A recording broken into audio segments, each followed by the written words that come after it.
Okay guys, so after namin mag-church, nagutom ako. So ginawa ko, niyakag ko na lang si Mudra Bells. Naisip ko malapit na siya mag-birthday, so iti-treat ko na lang siya. Dito na namin naisip ko kumain sa Kanlungan. Yan. Cozy yung place. So, naisip ko, it will satisfy my cravings.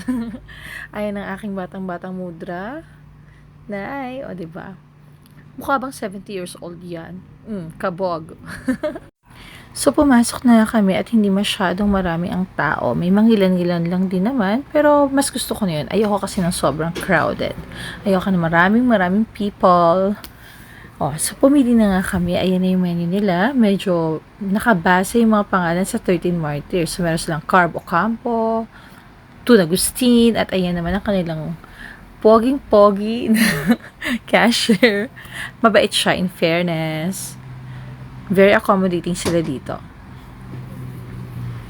Yan. So, yung place, medyo preskong-presko siya. Maraming mga plants and all the lights. I love it. So, while waiting nga, syempre, yung mister ko, may galaro pa rin. Cellphone all the way. Ano pa ba?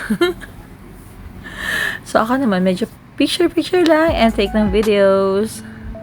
So, yun nga pala yung pinsan ko. Ngayon lang nakalabas yan. So, yan si Carb Ocampo.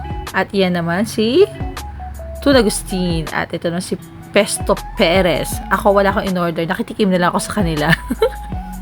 Tikim-tikim na lang. Kasi ang dami din na order ng food. So, may clubhouse sandwich, meron canny salad, and of course, meron din kami in-order na chicken wings, which is, by the way, my favorite. At syempre, ang aming avocado ice cream. Yun lang. Bye!